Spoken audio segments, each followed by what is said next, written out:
Lots of people find physics quite hard, they get quite challenged by it, but it doesn't have to be difficult. I'm going to show you 3 real-life examples to make your physics on force, momentum and velocity really easy to learn. Right, in any running race, acceleration is really important. So these 4 guys in another race, who do you think is going to win? I think maybe a skinny guy at the end. Ready? 3, 2, 1, go!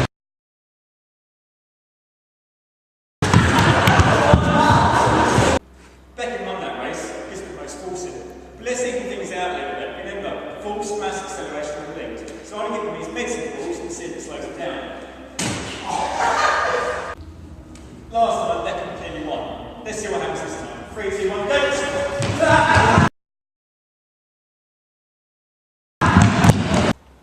This time it was much closer, because the mass has been evened out. Don't forget that force, mass and acceleration formula.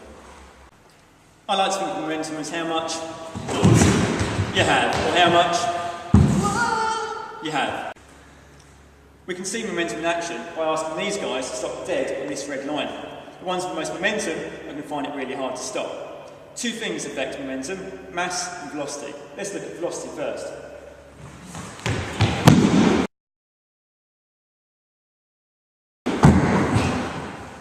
Ryan just had too much momentum. How about mass?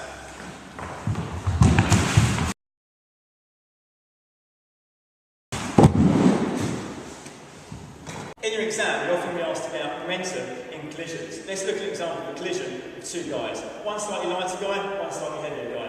Beckham's coming along at a slow speed, but Ryan's coming much faster from behind.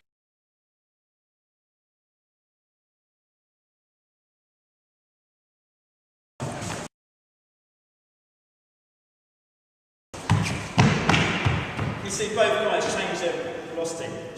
Your teacher will often say to you, momentum is conserved. That just means the total momentum is the same before and after the crash. This time we're going to look at the head-on collision.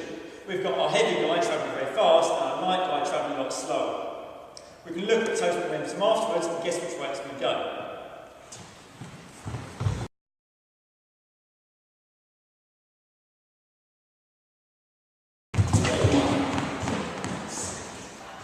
Because Ryan had a greater momentum, and greater mass and greater velocity, overall, you carry them travelling forwards. In most of your exams, you'll be given the formulas. You just need to turn them into triangles. To help me do this, I've got a basketball drawn all over it, all the formulas I need to know. And just a revision game at home, get your own basketball and annotate it. And then, get your mates out. What's force?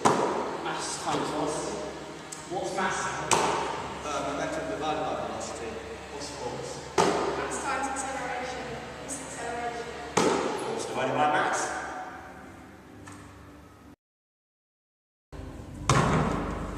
In your exam, you'll quite often be given the formula. Most exam boards these days will put the formula in the exam for you.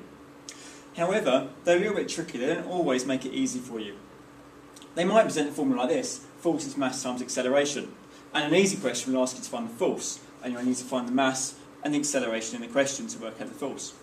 But more often than not, especially for higher tier questions, they're going to ask you to find one of these two. And you're going to need to rearrange that formula. But there's a really easy way. And it's a case of turning it into a triangle.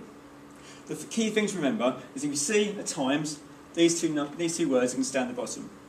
If you see anything on top, well, that stays at the top. I'll show you both examples. So they've presented it this way, the times at the bottom, and all I need to do is move my force over to the top. Remember, the 2 words with times next to them stay at the bottom. And I've got my triangle.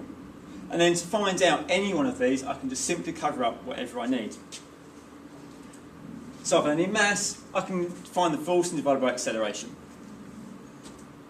Acceleration becomes force divided by the mass,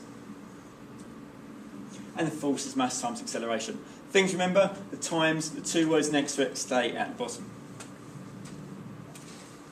The other way they might show it to you is they might show mass equals force over acceleration.